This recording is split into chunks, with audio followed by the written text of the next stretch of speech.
November 12th, 1943. Camp Swift, Texas. The wind comes flat and cold across the scrubland, dragging the smell of damp soil and mesquite through rows of identical wooden barracks. Floodlights hang over the compound like pale moons, turning the barbed wire into a glittering stitch line that hems the whole world shut. In the guard towers, American sentries, steel helmets low, rifles angled down, shift their weight and scan the yard with bored, watchful eyes. Obergefreiter Karl Weiss keeps his hands in his pockets as he shuffles forward in the chow line. He's 24, sunburned from North Africa still ghosting his cheekbones, his field gray uniform long gone, replaced by a U.S.-issued denim jacket stamped in black letters. PW. The letters feel like a brand. Ahead of him, the line snakes toward a low building with a tin roof and wide doors. Mess Hall. A sign reads in block English. There's another sign beside it, posted at eye level on the fence. Rules and regulations, printed neatly, as if the entire war can be reduced to a page you're expected to obey. Karl doesn't read English well, but he recognizes the tone. Order, procedure, calm. A German voice behind him mutters, bitter and low. Maybe today they feed us grass. Karl doesn't turn. He knows the speaker, Gefreiter Otto Krüger, formerly of the 15th Panzer Division, captured after the last miserable days in Tunisia. Otto's sarcasm is a shield. It's also a habit he can't stop, even when the war is an ocean away. The line advances. Boots crunch on gravel. Somewhere inside the mess hall, metal trays clatter. A sharp, rich smell rides the air, fat, sizzling on a griddle, browned edges, something like home, but also nothing like home. It doesn't smell like turnip soup. It doesn't smell like watery ersatz coffee. It smells like meat. Karl's stomach tightens, not with hunger, though hunger is always there, a dull ache that never fully leaves, but with suspicion. The first time he'd eaten in American custody, he'd waited for the trick. He'd expected punishment, thin broth, a deliberate humiliation. He'd expected the stories they'd been told. Americans who starved prisoners, Americans who didn't follow rules, Americans who laughed as men weakened. But the Americans at Camp Swift don't laugh much. They do paperwork. They count. They watch. They feed. A corporal at the front, broad-shouldered, sleeves rolled, a cigarette tucked behind his ear, barks something in English. The words are clipped, familiar now, in rhythm, if not meaning. Keep it moving. No talking. Hold your trays.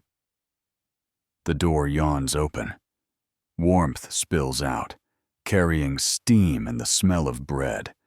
Real bread, not the gray blocks Karl remembers from late 1942 in Italy, when supplies grew thin and men stopped pretending they weren't afraid of what hunger does. This is a softer scent, slightly sweet, yeast and flour and heat. Inside, the mess hall is bright. Fluorescent lights buzz overhead. Long tables march across the room, benches bolted to the floor. At the far end, an American cook in a white apron works behind a serving counter. He has the calm, mechanical movement of someone doing a job. He's done 1,000 times. Beside him, a soldier with a ladle shouts numbers to nobody in particular, tracking portions the way a gunner tracks rounds. Karl steps forward and slides his tray onto the counter. The cook drops something onto it with a practiced flick of the wrist. It lands with a soft, heavy slap.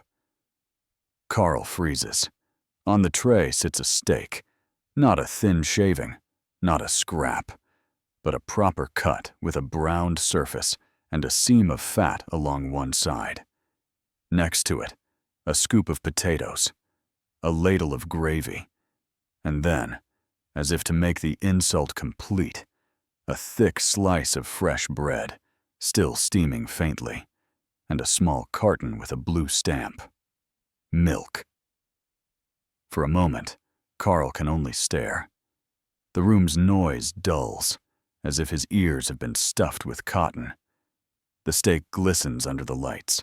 A bead of juice runs toward the edge of the tray and pools in the metal corner. Otto appears beside him, tray in hand, equally stunned. His sarcasm fails him. His mouth hangs open a fraction. He looks as if someone has struck him, hard, clean, without warning. Across the counter, the cook doesn't even look up. He's already serving the next man. Another steak, another slice of bread, another carton of milk. Karl's first thought is irrational, immediate. This can't be for us. His second thought is worse. If it is for us, what does it mean?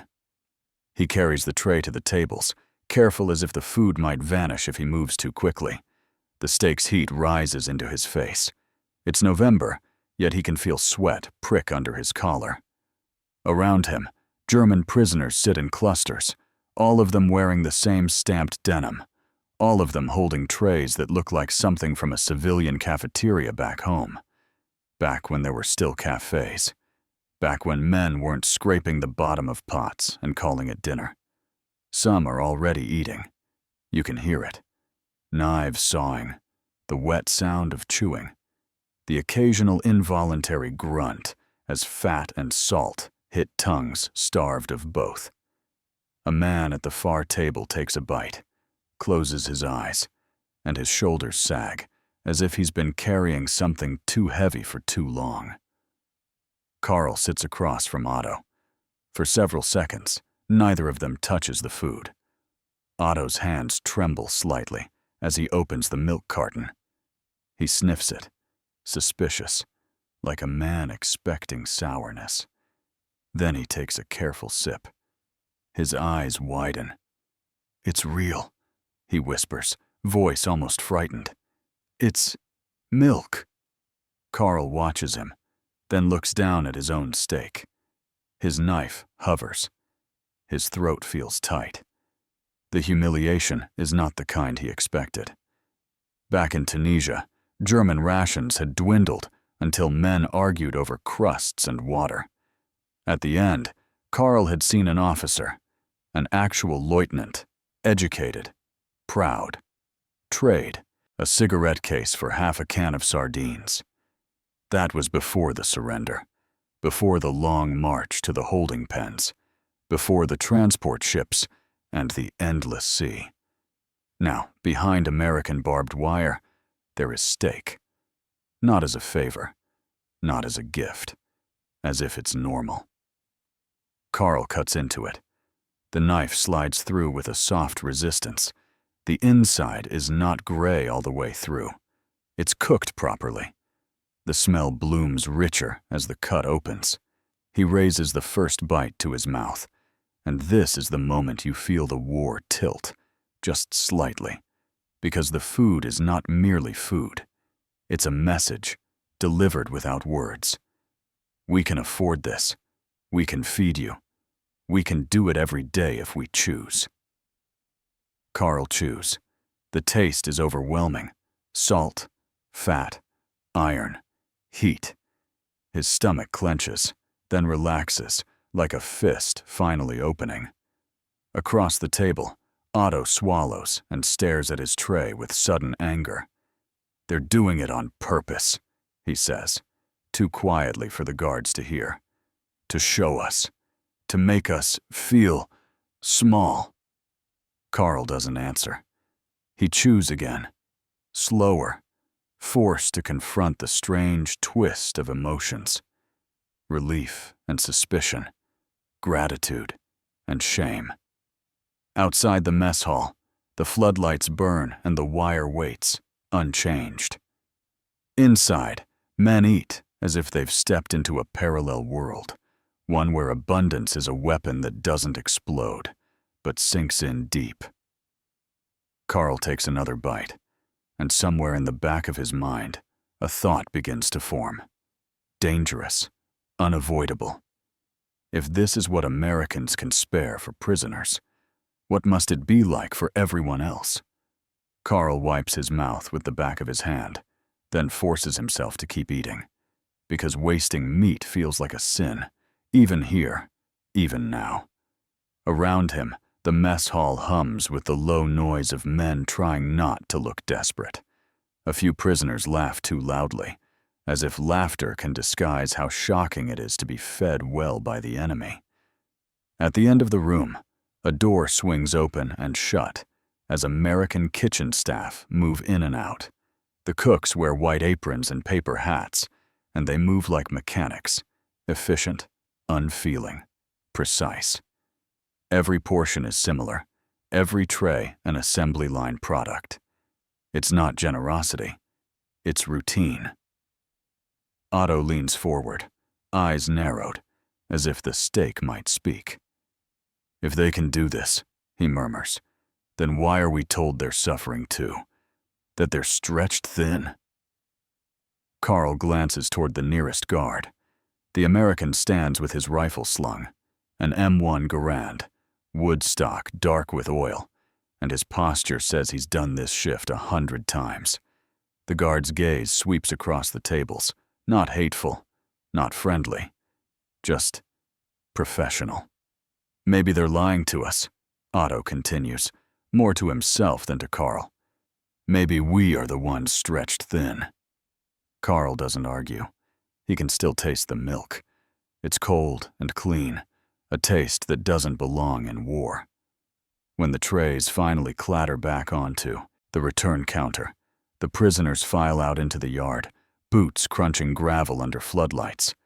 The air hits Karl's face like a slap, sharp, dry, Texas cold that carries dust instead of snow. Barbed wire lines the perimeter in stacked coils, and beyond it, the world continues with obscene normalcy. Distant road noise, a dog barking, the faint smell of wood smoke from somewhere outside the camp. Inside the compound, everything is measured. Barracks in rows, latrines posted with signs, a clinic hut with a painted red cross on the door, a notice board full of English words and German translations, pinned with tacks like a schoolroom. Roll call, work detail, camp rules. A whistle shrieks. Men straighten without thinking. Habit, training. Even prisoners keep their reflexes. A German NCO, older, gray at the temples, steps out near the barracks and calls something in German, organizing the flow back into order. The Americans allow it. They like it. A tidy prisoner population is easier to manage. Karl watches the NCO's face as he does his job, his jaw tight, pride clinging to discipline like the last dry thread. Otto walks beside Karl, hands shoved deep in his pockets. "You remember Italy?" he asks suddenly. "Near Naples. The bread we got, half sawdust, half air." Karl nods. The memory is physical. The way hunger makes you dizzy when you stand too fast. The way men stop talking and start staring at each other's rations.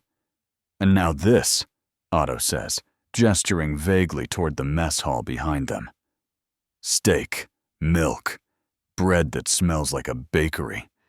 If my mother could see this," his voice cuts off, not from sentiment, but from the deeper, sharper thing. Shame. They reach the barracks.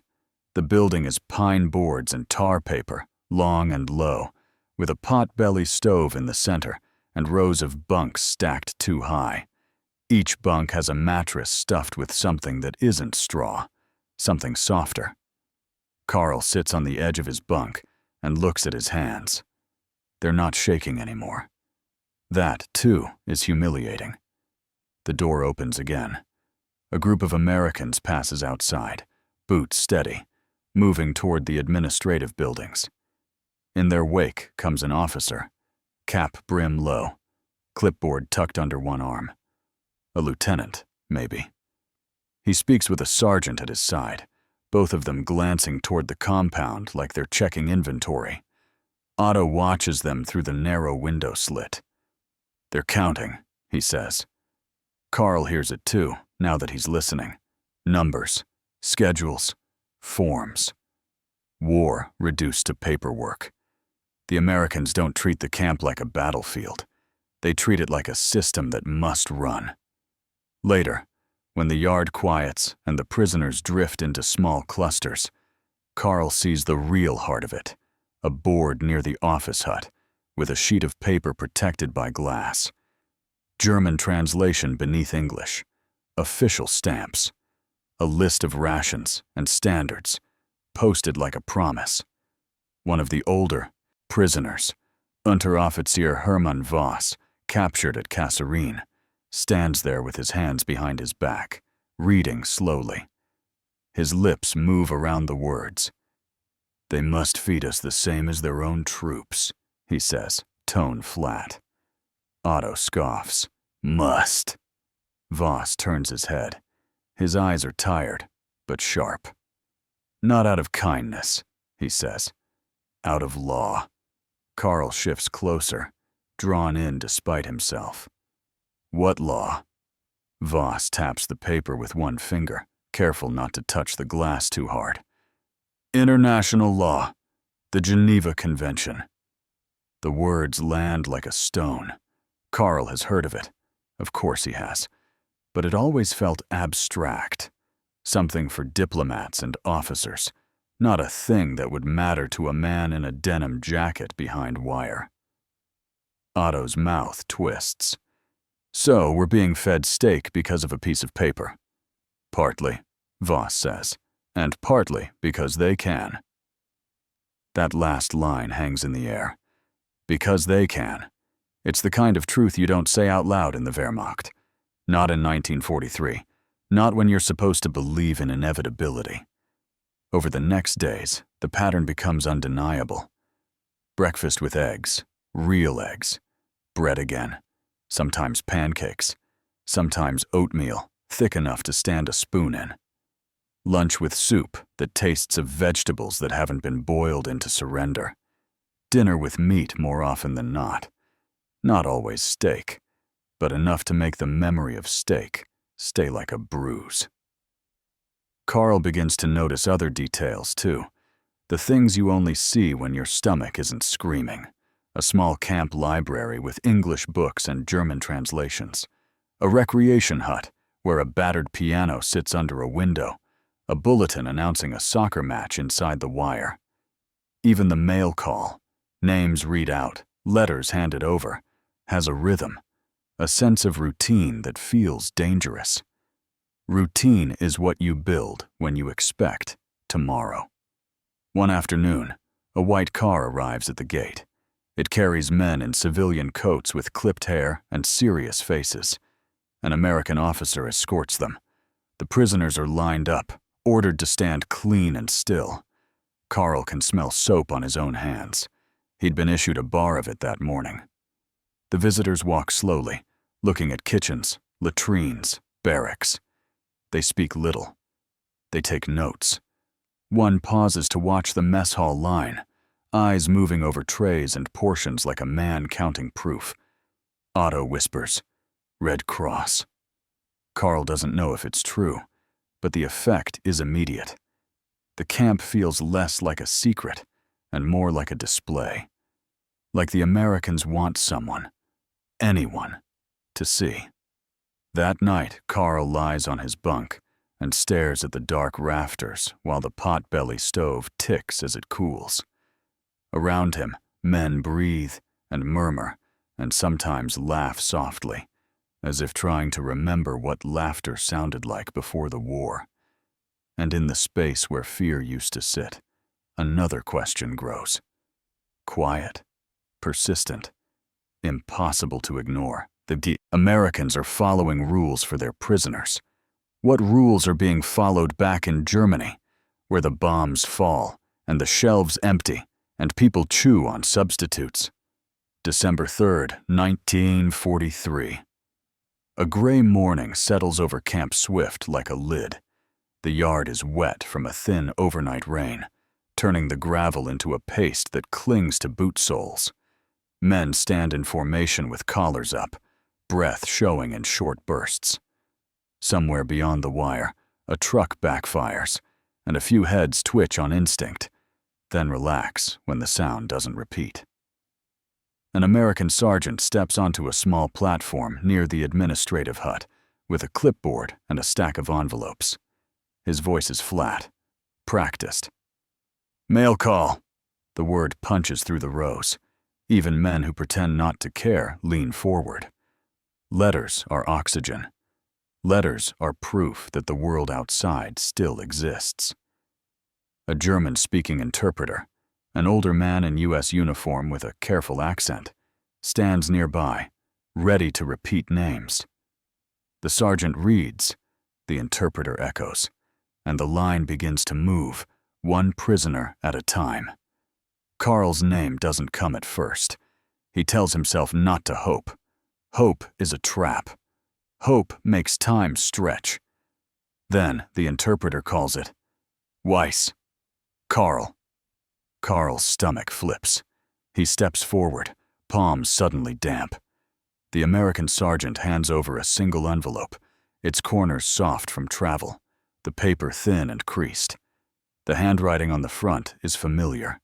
Tight, slanted letters from his mother. For a moment, he just holds it, staring as if his eyes can absorb the words through the paper. Otto watches from the line, face unreadable. Karl tucks the envelope inside his jacket and returns to the barracks as if carrying something fragile. Inside, the air smells of wool, old wood, and the lingering smoke of the stove. Men sit on bunks, opening letters with shaking hands, some tearing too fast, some unfolding with reverence. Karl sits, breath shallow, and breaks the seal. The first lines hit him like cold water. His mother writes about the winter, about shortages, about standing in lines for hours, about ration cards, about bread that is darker than before, about butter that is only sometimes, and meat that has become a rumor told by older people. She writes about his younger sister, thin, always tired, growing out of her coat, but not because she's getting stronger. She writes about coal, about how they sleep in one room now to keep warm. She writes about sirens and nights spent in the cellar. And then, almost as an afterthought, as if embarrassed, she writes, "We heard the Americans treat prisoners well. Is it true? Do you get enough to eat?" Karl's throat tightens. He looks at the letter until the words blur. Behind him, Otto mutters something sharp in German, then goes quiet. Karl glances over and sees Otto holding his own letter with white knuckles, jaw clenched so hard, a vein stands out near his temple. Otto doesn't read out, loud. He doesn't share. But his eyes look like a man who has just been handed a weapon and realized it points at his own chest. Across the aisle, Unteroffizier Voss reads slowly, lips moving. When he finishes, he folds the paper with deliberate care and stares at the stove as if it might explain what he's seen. Karl reads his mother's letter again, slower. Each sentence drags him farther from Texas and deeper into a Germany he can smell in his memory.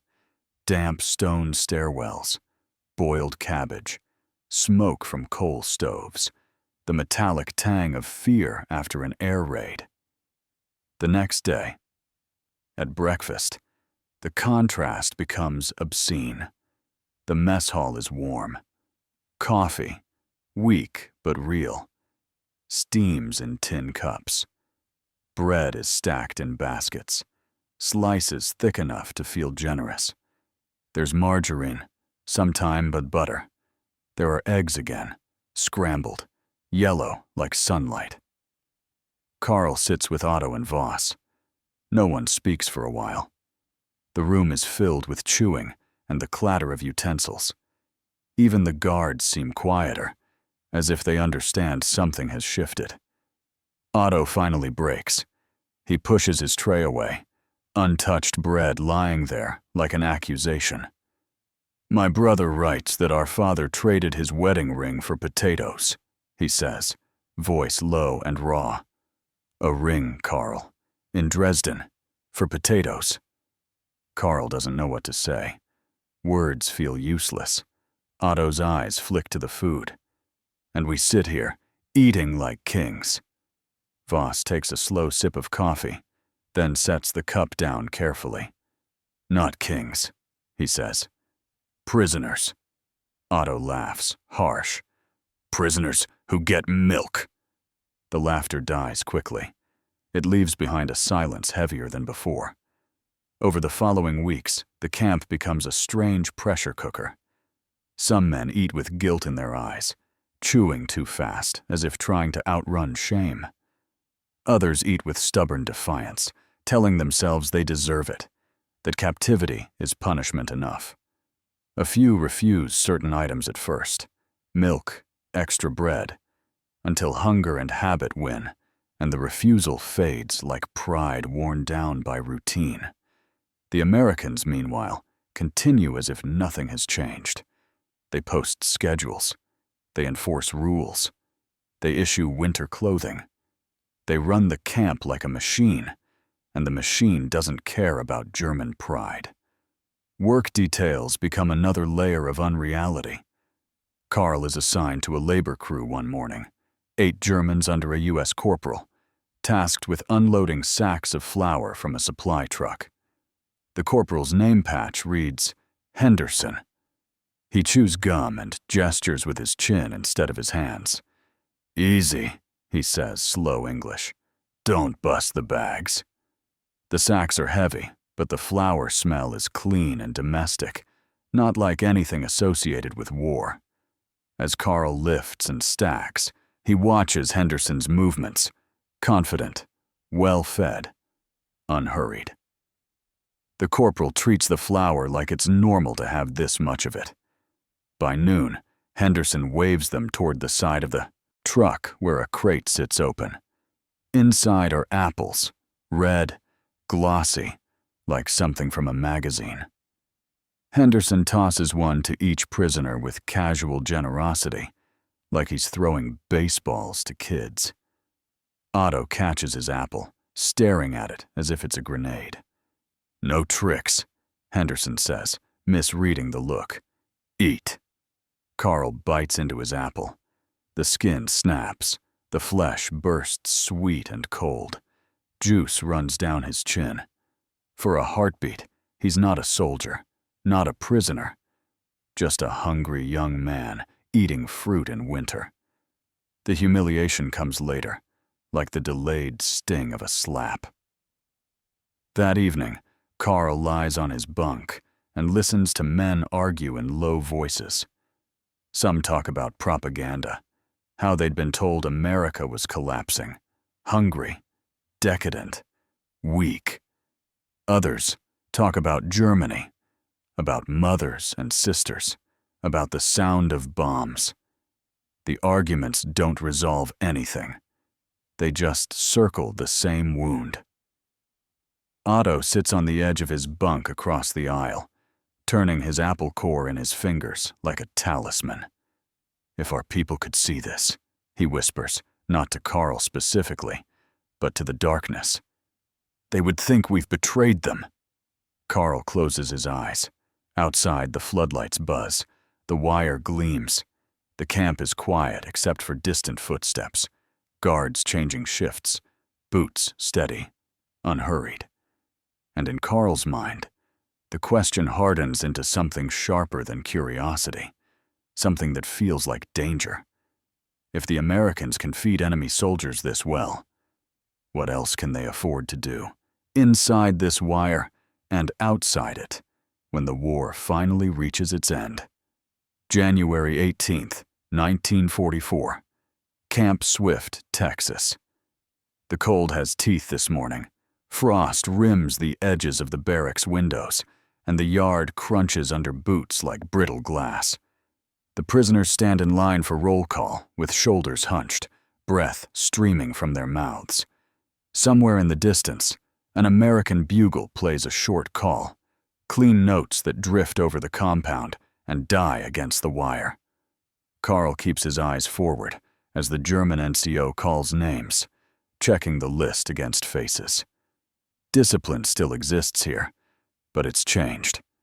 In the field, it was fuel, fear, pride, the need to belong. In captivity, it's habit, a ritual to keep from unraveling. When roll call ends, the men break formation. Some head for the work detail board.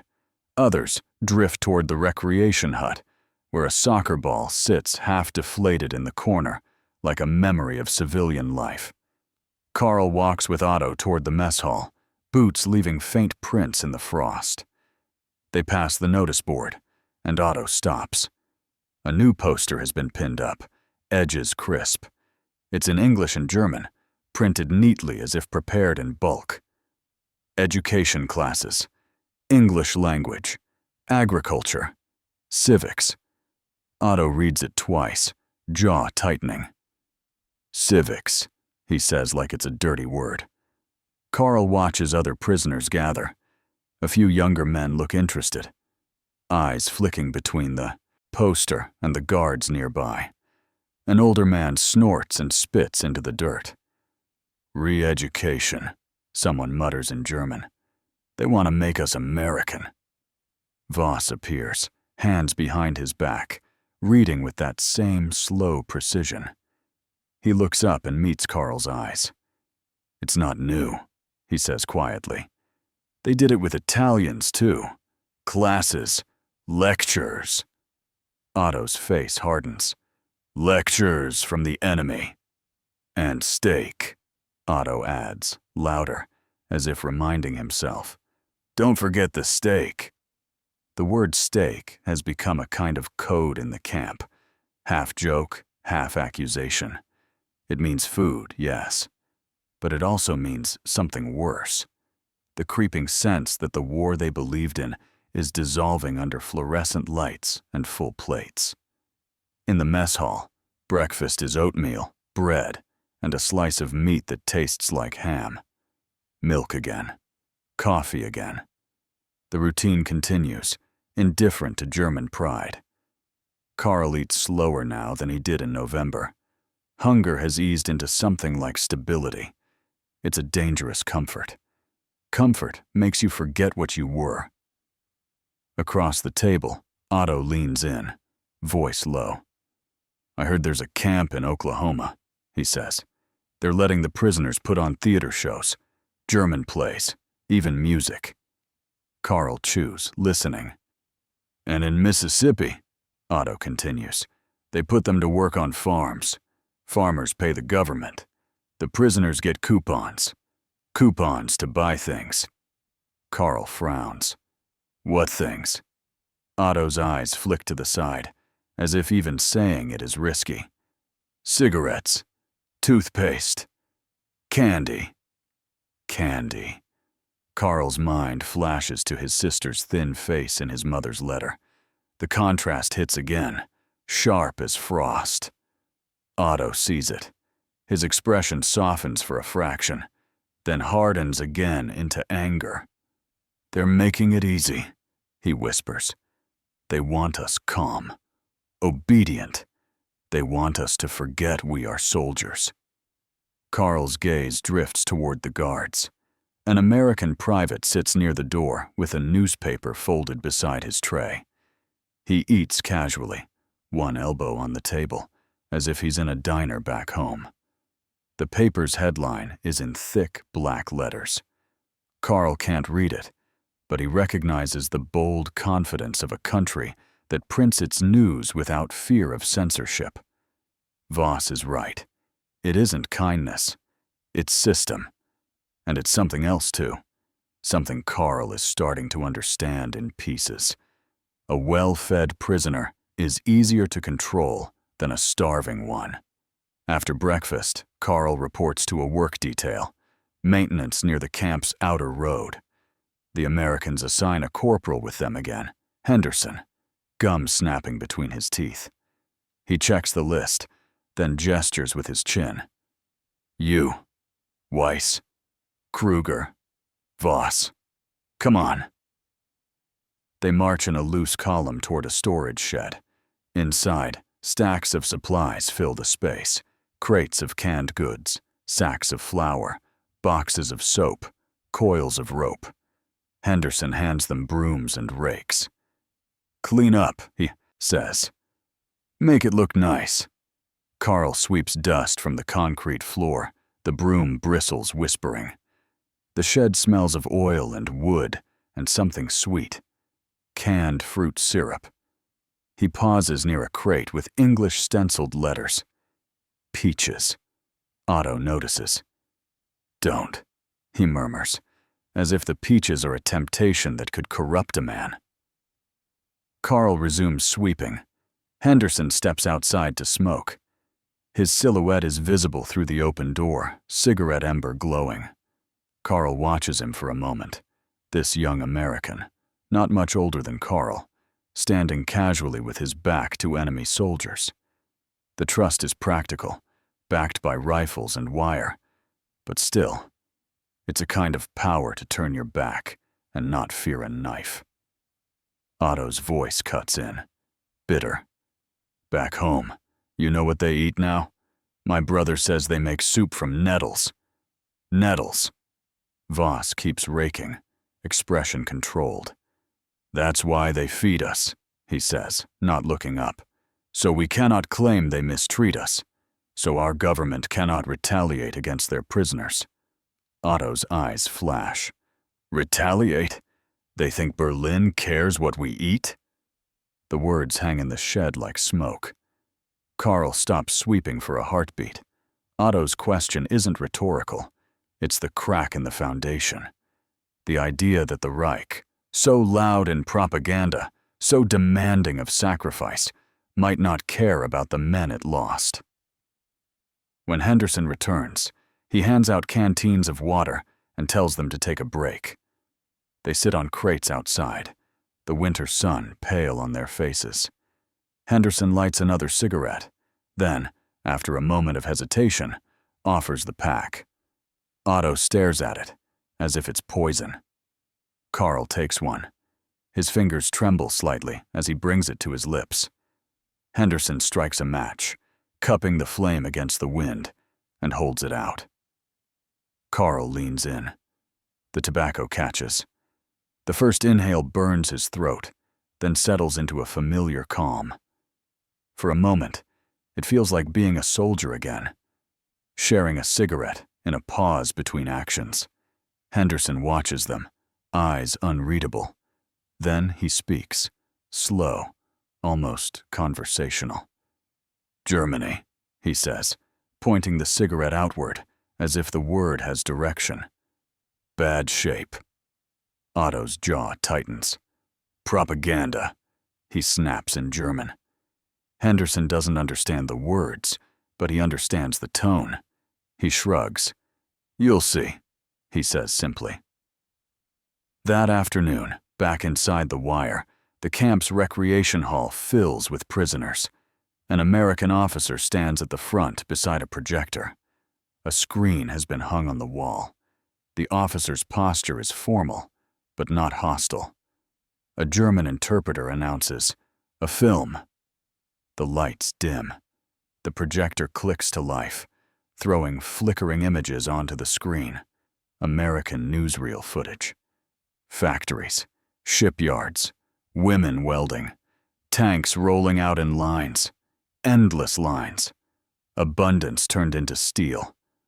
Karl sits rigid, watching the images. The sound is tinny, but the message is clear without translation. This is what the steak means. This is what the milk means. It's not only about feeding prisoners. It's about showing them, quietly, relentlessly, that America is not starving, not collapsing, not weak. It is producing. It is expanding. It is, in its own calm way, inevitable. Around Karl, men shift uncomfortably. Some scoff. Some stare in silence. A few look away as if the images are too bright. Otto's hands clench into fists on his knees. His face is flushed with anger. But beneath it, Karl sees something else. Fear. Fear that the world he believed in is being replaced by this flickering proof.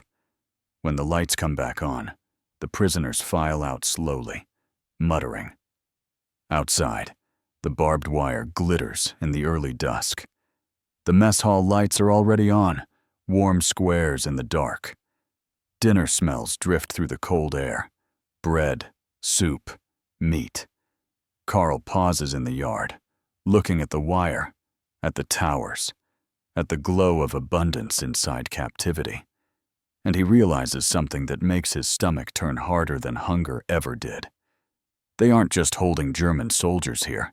They are changing them, meal by meal, letter by letter, film reel by film reel, until the war inside their heads ends before the war on the map does. March 27th, 1944. Bastrop County, Texas, outside Camp Swift. The gate clanks open with a sound that makes every German neck stiffen. Karl stands in a short column of prisoners in denim jackets marked POW, hands at his sides, faces shaved clean because the camp rules demand it. A U.S. Army corporal, Henderson again, paces in front of them with a clipboard, an M1 carbine slung across his chest instead of the longer Garand. His tone is bored, like he's calling names for a work crew at a factory, not escorting enemy soldiers beyond a perimeter fence. A deuce-and-a-half truck idles nearby, exhaust puffing into the cool morning air. Its canvas cover flaps softly in the breeze. 2 American guards sit in the cab, helmets low, eyes scanning out of habit. Henderson taps the clipboard with his pencil. Listen up. Farm detail. You work, you behave, you come back. Nobody gets stupid. The interpreter repeats it in German, the words landing heavier in Karl's stomach than the English did. Outside the wire. For months, the camp has been a world with fixed edges. Barbed wire, towers, floodlights. The idea of leaving it feels like stepping off a dock into deep water. It's freedom in shape only, and that's what makes it dangerous. Freedom can make a man forget the rifles. They climb into the truck bed. The canvas cover turns the world into a dim tunnel, smelling of oil, dust, and wet fabric. The truck lurches forward, tires crunching gravel, and Camp Swift begins to fall behind. Watchtowers sliding past like silent judges. Karl sits on a bench, knees touching Otto's. Otto's jaw is set, eyes narrowed on the gap where the canvas doesn't quite meet. The tailgate. You see? Otto mutters. They show us. They parade us. Like animals, but well-fed animals. Karl doesn't answer. His heart is beating too fast. Beyond the canvas edge, he sees open land. No wire, no floodlights. A road stretching into a country that looks untouched by war. Fields, fences, scattered trees. The truck turns onto a paved road. The vibration changes. It feels smoother, more certain. And Karl hates how quickly his body notices comfort now. A farmhouse appears in the distance. White paint, a porch, a windmill creaking slowly. A pickup truck sits in the yard. Chickens scatter near a trough. The deuce-and-a-half grinds to a stop. Henderson hops down, boots thudding on packed dirt. He speaks to a man waiting near the barn, middle-aged, sun-leathered, wearing a broad hat and work gloves. The farmer looks at the prisoners like a man assessing tools. The interpreter murmurs, "We work here today. Cotton, fencing, no trouble." They file out. Karl's boots sink slightly into soft earth.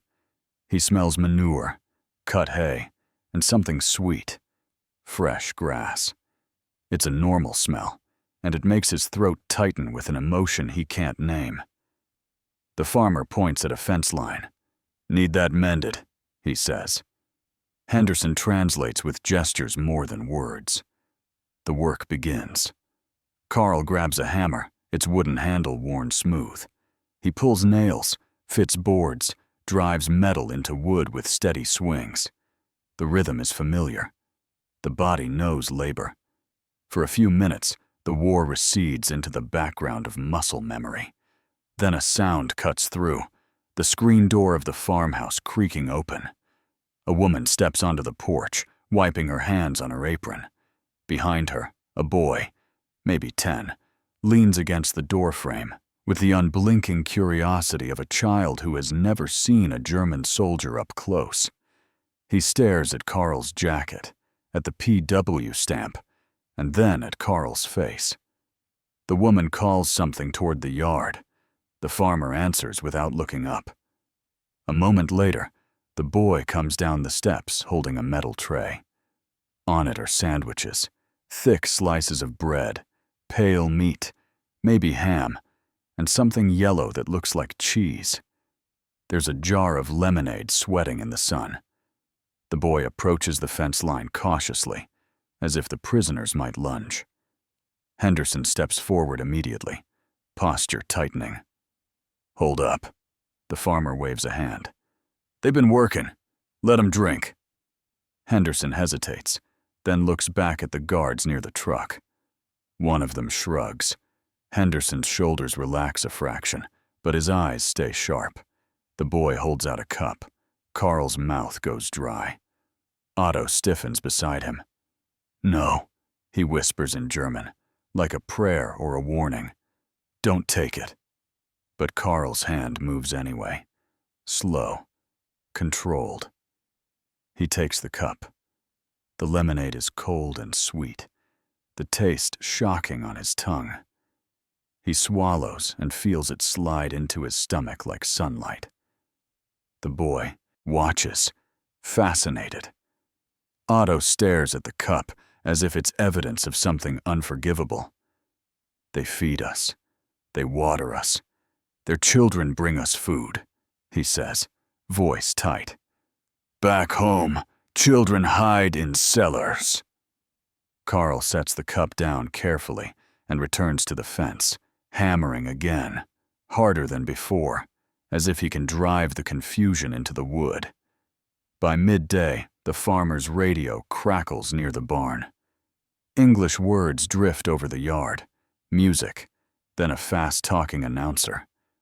Karl catches a few names he's learned.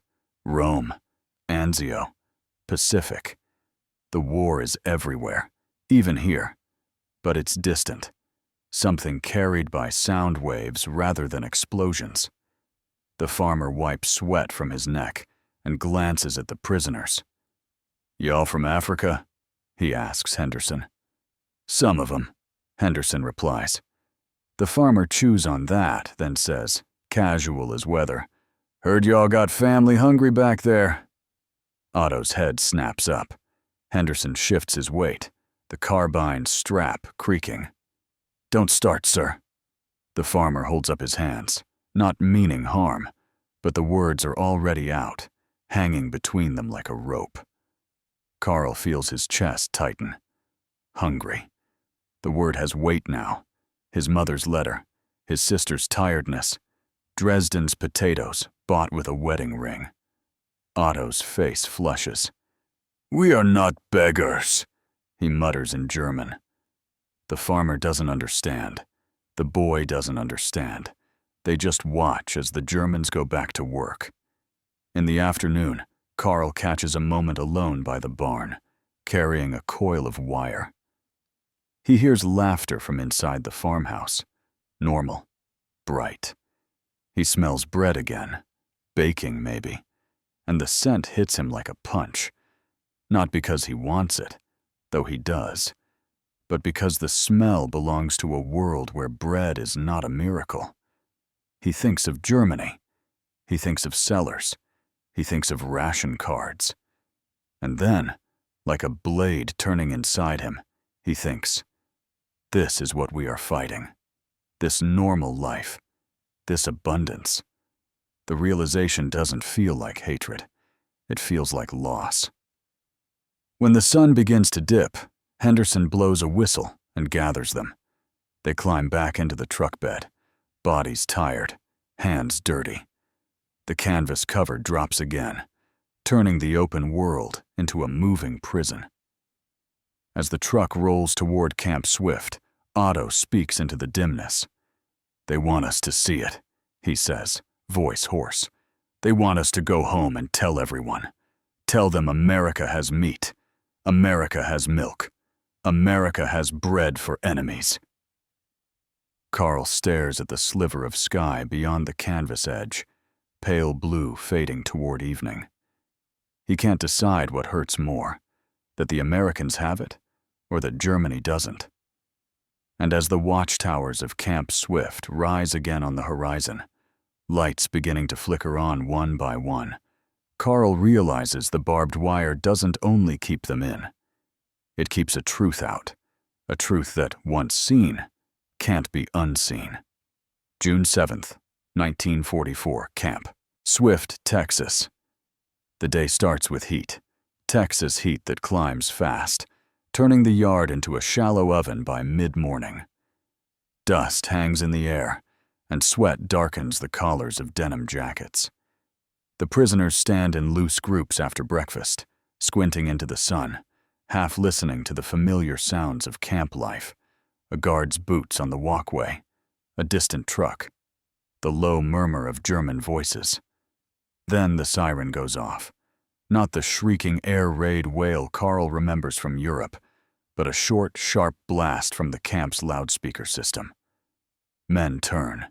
An American officer steps out near the administrative hut, with two soldiers carrying a portable radio set.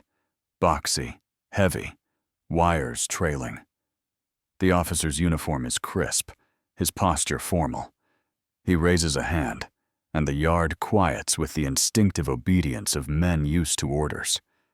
The German interpreter climbs onto the small platform beside him. The interpreter clears his throat and speaks in German, careful and deliberate. There has been a major landing in France, he says. A ripple passes through the yard like wind through grass. France. Landing. Carl's stomach tightens. He feels Otto move beside him, suddenly rigid. The interpreter continues, translating as the American officer speaks. The Allies have landed in Normandy. The operation began yesterday. Yesterday. June 6th. The date drops into the yard like a stone into water. You can almost hear the waves of thought spreading outward, men doing silent calculations, tracing maps in their heads, imagining beaches, imagining ships, imagining what it means when the enemy lands on the continent. Otto's voice is a whisper that somehow cuts through the silence. It's real, he says, eyes wide. They did it. Carl's mind flashes to the newsreels in the recreation hut. Shipyards, factories, endless tanks. The images align with the words in a way that makes his chest feel tight. A few prisoners scoff loudly, reflexively, as if disbelief is armor. Propaganda, someone says. Lies. But the American officer's face doesn't carry the smugness of a man taunting captives. It carries the flat certainty of a man reading a report. The radio crackles. English words spill out, fast and urgent. Carl can't follow all of them, but he catches fragments. Beachhead, airborne, casualties, secured. A German prisoner near the front steps forward half a pace, then stops himself. His hands clench at his sides. Another man looks down at his boots, as if the ground might open. When the announcement ends, the yard doesn't return to normal. It can't. The air feels charged, like the moment after lightning. Men drift back toward the barracks in stunned silence. Even the guards move differently now, more alert, less bored, as if the war has leaned closer to them too. At lunch, the mess hall is louder than usual, but the noise has an edge. Trays clatter. Voices rise and fall in quick bursts of argument. Karl sits with Otto and Voss. On Karl's tray, stew, bread, and, again, milk. The milk carton sweats in the heat, cold against his fingers. Otto stares at his food like it's an insult. "They land in France," he says, voice tight. "And we sit here, eating stew." Voss's expression is unreadable. "We are prisoners," he says, simply. Otto's eyes flash. "And they feed us like guests." Karl looks down at the bread. It's thick, pale, fresh. He hears his mother's words again. Is it true? Do you get enough to eat? He thinks of German civilians in June 1944. Thin faces, ration books, air raid sirens. He thinks of bombed streets. He thinks of his sister's coat. Then he looks at the stew. Meat floating in it. Actual meat. A wave of nausea rises, not from the food, but from what it represents. Across the room, a group of prisoners laughs suddenly. Too loud, too sharp. One of them raises his milk carton like a toast. "To the Americans!" he shouts in German, mocking. "They feed us while they destroy us."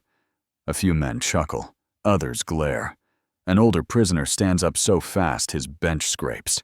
"Sit down," he snaps. "You shame yourself." The room tightens. For a second, Karl thinks fists will fly. An American guard near the door straightens, hand moving toward his baton. Another guard looks up from his post, eyes scanning. The German laughter dies. Otto's face is red. His hands tremble as he grips his fork. "Do you understand what this is?" he hisses at Karl. "It's not just food. It's defeat served on a tray." Karl doesn't answer. He takes a bite of bread anyway, because not eating won't change anything. The bread is soft, almost sweet. It tastes like the world continuing without permission. That afternoon, the camp's mood shifts from stunned to restless. Men cluster in the yard, arguing about the invasion, what it means, whether it will fail, whether the Reich will throw them back into the sea. The debates have the desperation of gamblers watching a final hand. Karl walks along the inner fence line, eyes tracing the wire. The sun beats down. The metal glints. Beyond the fence, open land stretches toward the horizon, indifferent. Near the gate, he sees an American supply truck rolling in. The tailgate drops. Boxes are unloaded. More food, more flour, more canned goods. Abundance arriving like clockwork, even as the war intensifies. A prisoner near Karl murmurs, almost to himself. "In Germany, they say the Americans are soft, fat, undisciplined." Karl watches the truck, the steady unloading, the calm efficiency. "Soft," Karl repeats quietly. The word feels absurd. Later, in the barracks, Otto paces like a caged animal. "If they land in France," he says, "then it ends. Maybe not tomorrow, maybe not this month, but it ends. And when it ends, what do we go back to?" Karl sits on his bunk, letter from his mother folded in his pocket like a weight. "We go back to ruins," he says before he can stop himself. Otto stops pacing. He looks at Karl, eyes sharp. "And what will our people say when we tell them we ate steak in America?" Karl imagines it. German civilians scraping soup pots, listening to distant bombs, while their captured sons write home about milk cartons and fresh bread. The thought is unbearable. It's not just humiliation. It's a kind of moral vertigo, like the world has flipped, and the old categories of pride and shame no longer fit. That night, dinner is served as usual. The mess hall lights glow. The line forms. The trays slide along the counter. The cooks ladle portions with the same practiced indifference. Karl receives his plate and sees it. A cut of beef, browned at the edges. Steak again. The smell rises warm and rich, filling his nose, and for a moment he can't move. Around him, men hesitate too. The steak has become symbolic now, heavy with meaning. Otto's voice is barely audible. "They land in France," he whispers, staring at the meat. "And they still have steak for us." Karl carries the tray to the table and sits down slowly. He looks at the steak as if it's a document, proof of industrial power, proof of supply lines, proof that the enemy's home front is intact enough to feed captives meat while fighting a two-ocean war. His hands feel strange on the knife and fork. He cuts. He chews. And the taste that once felt like relief now feels like something else entirely. The flavor of inevitability. Not just that Germany may lose, but that the world that comes after will be shaped by men who can serve steak behind barbed wire without even thinking about it. September 2nd, 1944. Camp Swift, Texas. The summer has burned itself down into a dry, relentless heat. The yard is packed earth and dust, the air tasting faintly of sweat and sun-baked wood. Cicadas buzz in the scrub beyond the fence, their noise rising and falling like an engine that never quite turns off. Mail call comes in the late afternoon now, when the worst of the sun begins to soften. Prisoners gather in loose clusters near the administrative hut, faces angled toward the sergeant with the envelopes. Even the men who pretend they don't care always drift closer. Karl stands with Otto and Voss, shoulders squared, trying to look indifferent. He doesn't succeed.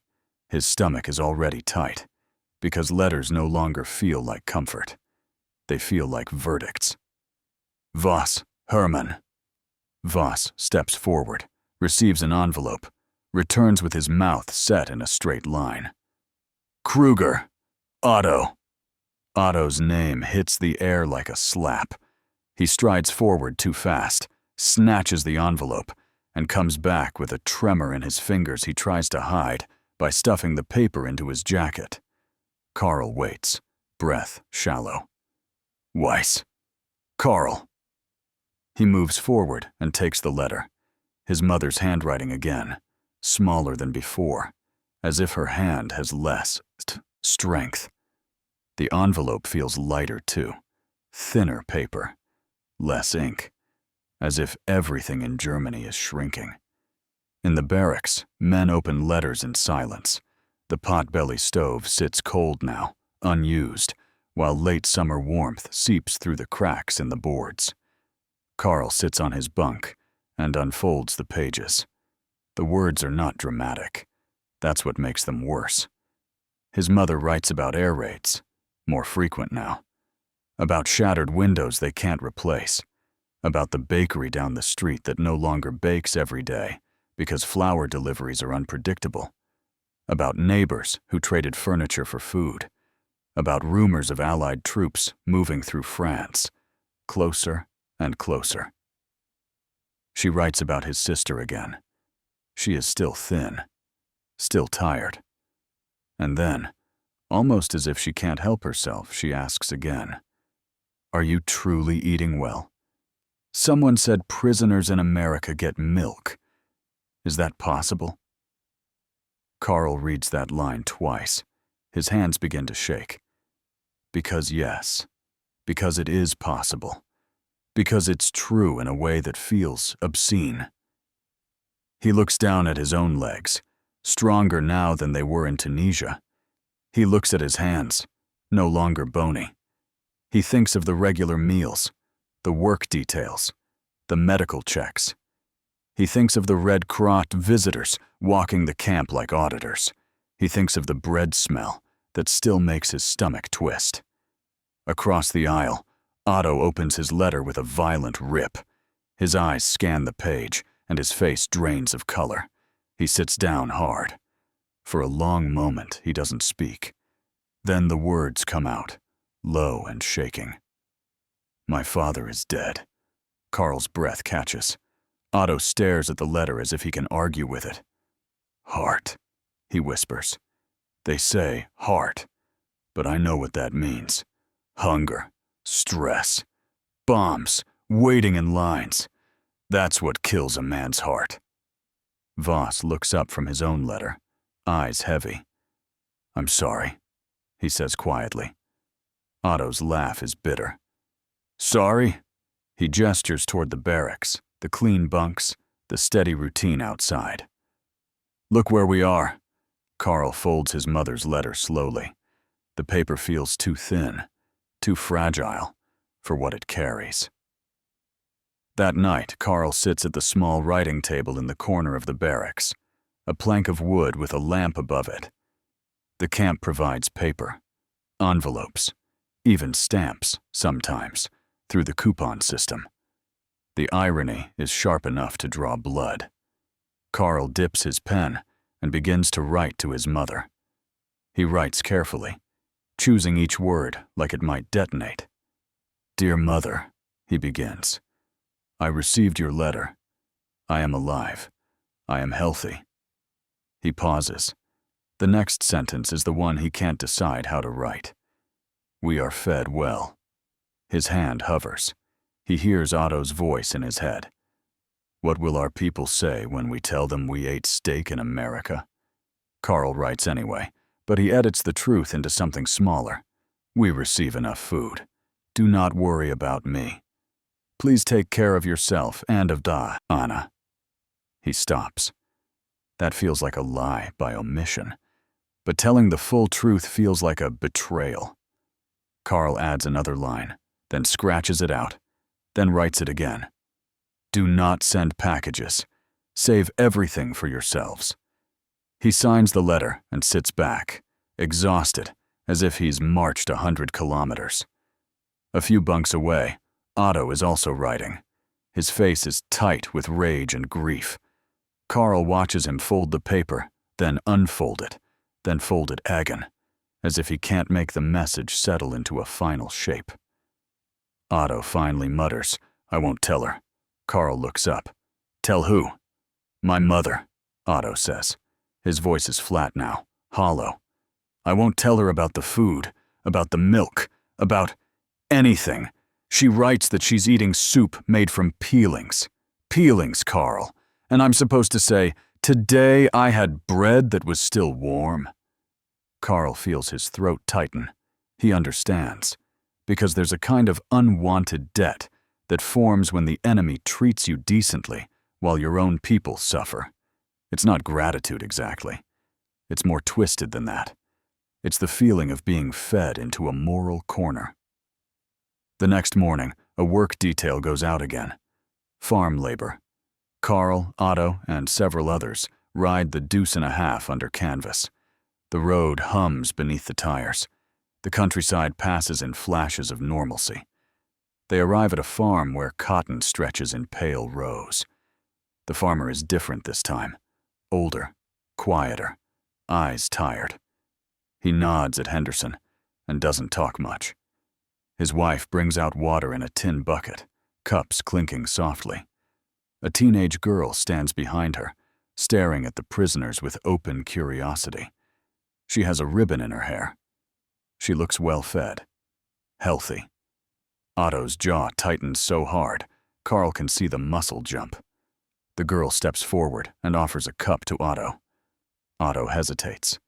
For a fraction of a second, Karl thinks Otto will knock it away, spill it into the dirt just to prove he doesn't accept kindness from enemies. Instead, Otto takes it. His fingers brush the girl's as he accepts the cup, and something changes in his face, something like surrender, but not the surrender of a soldier raising his hands. It's the surrender of a man accepting water because he's thirsty. Otto drinks. His throat works. He hands the cup back without meeting her eyes. The girl smiles anyway, small and polite. Otto turns away, as if the smile burns. Later, while they pick cotton under the sun, Otto's voice comes out low and furious. "This is what they want," he says, "to make us human again, to make us soft." Karl wipes sweat from his forehead. Cotton sticks to his fingers. "Or maybe," he says quietly, "they just don't need to be cruel." Otto stops picking and looks at him sharply. "Don't!" he snaps. "Don't start believing in them." Karl doesn't answer. He looks across the fields at the farmhouse, at the American flag hanging limp in the heat. He thinks of his mother and sister. He thinks of his own full stomach. And he realizes the true cruelty isn't in the stake. It's in what the stake forces a prisoner to confront. That the enemy can afford decency, while the homeland, his homeland, cannot afford bread. May 8th, 1845. Camp Swift, Texas. The morning starts like so many others. Dust in the air, the buzz of insects beyond the fence, the routine pull of a chow line forming without anyone giving an order. The mess hall smells of bread again. It always smells of bread now, as if the camp itself has absorbed the scent into its boards. Karl is halfway across the yard when he notices something wrong. Too quiet near the towers. Guards aren't slouched the way they usually are. They stand straighter. Radios crackle. A staff car idles near the administrative hut, engine ticking. Then the loudspeaker pops. A burst of static, and an American voice comes through. Measured. Official. The interpreter climbs onto the platform like he's done before, but his face is different today. Tighter. Heavy. "Germany has surrendered," the interpreter says in German. "The war in Europe is over." For a heartbeat, nobody moves. It's not relief. Not immediately. It lands the way a physical blow lands. First shock, then delayed pain. A man near the front lets out a sound that might be a laugh, but it breaks halfway and becomes a cough. Another prisoner takes off his cap and stares at it as if he doesn't recognize his own hands. Somewhere behind Karl, someone whispers, "Finished." Otto stands beside him, perfectly still. His eyes are fixed on the wire, not the platform, as if the wire is the only thing he trusts to be real.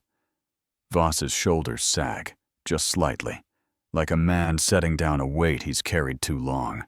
He doesn't smile. He doesn't cry. He simply looks older. Karl feels his mouth go dry.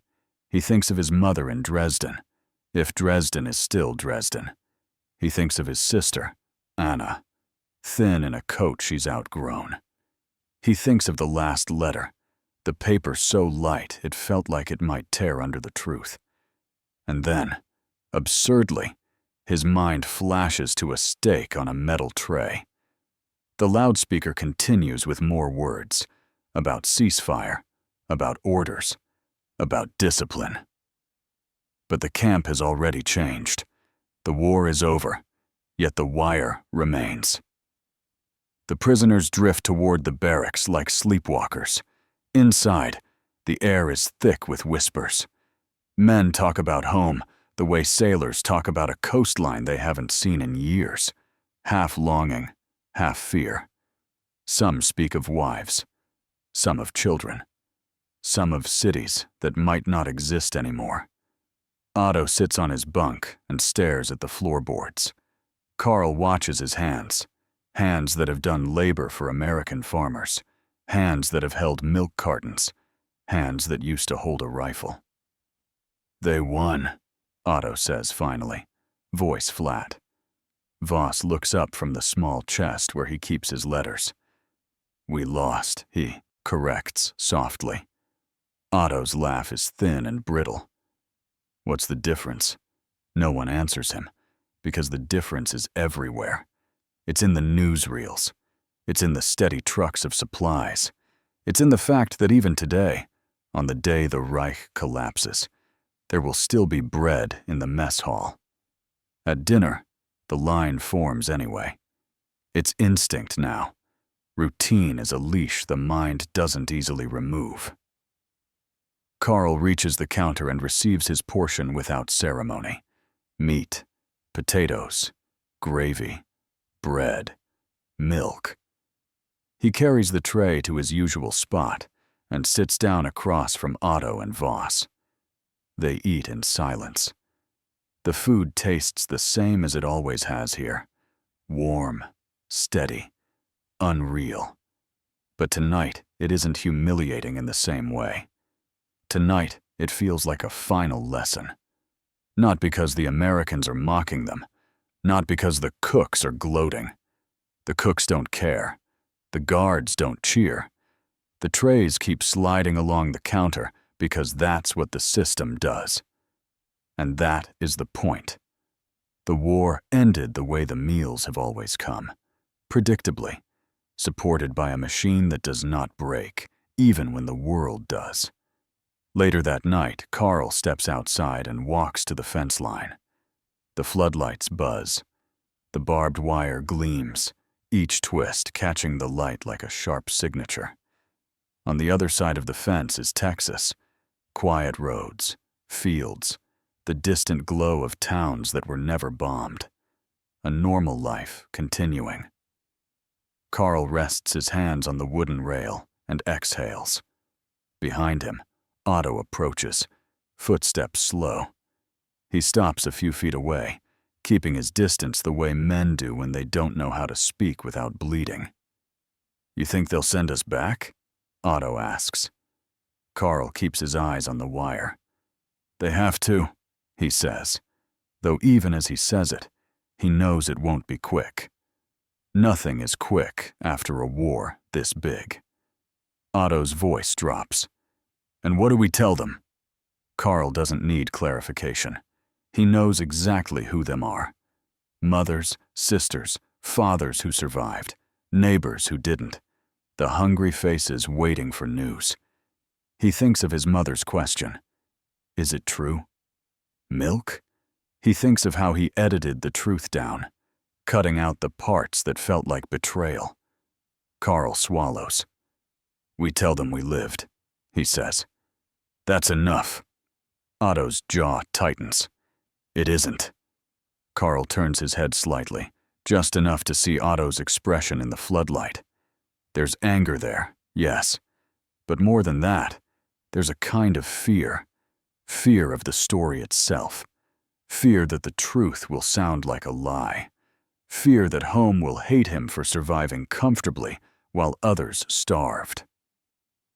Otto steps closer to the fence, eyes following the wire upward. "Steak," he says, almost like he's tasting the word. "Milk. Bread." Karl nods once. He doesn't argue. He doesn't pretend it didn't happen, because it did.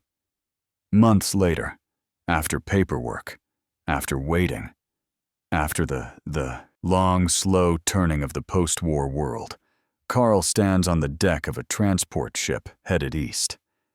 The sea smells like salt and fuel. The wind is colder than Texas, and it stings his cheeks.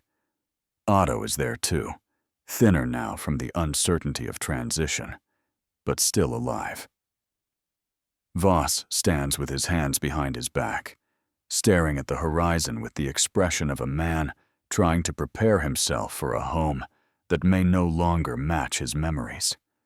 When they finally step onto European soil again, the air is different. It smells of wet stone and smoke and broken things. The rail stations are crowded with displaced people. The faces are sharper, the bodies leaner. The world looks like it has been chewed and spit out.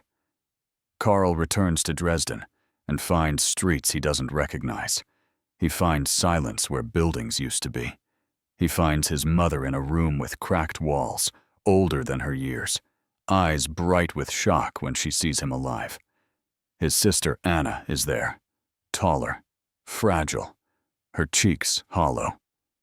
When she hugs him, he feels how light she is, and something in his chest twists painfully.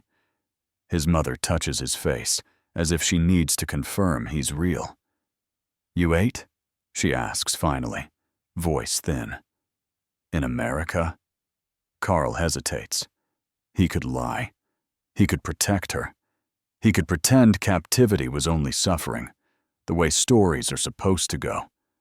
But he looks at her hands, hands that have stretched rations into meals, hands that have endured winters and raids, and he realizes she deserves the truth more than she deserves the comfort of a lie.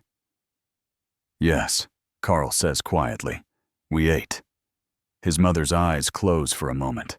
Not anger, not jealousy, just exhaustion, and something like relief that at least one part of her world didn't starve. Karl doesn't say steak right away. He doesn't say milk right away. But the words come eventually, because they have to. They are part of the war too, even if no bullets are attached to them. And as he tells her, he understands what those meals behind barbed wire really were, more than food, more than law, more than propaganda. They were a mirror held up to men raised on certainty, forced to swallow a reality their ideology couldn't digest. That abundance can be power, that rules can be weapons, and that sometimes the most disarming thing an enemy can do is feed you so well you can no longer pretend they are monsters. Years later, Karl will still remember the first night he saw steak on a tray in Texas. He will remember the steam rising from bread. He will remember the cold bite of milk. Not because it was kindness, not because it was cruelty, but because it was the moment the war stopped being something happening out there, on maps, in speeches, in distant explosions, and became something happening inside a man's mind, one impossible meal at a time.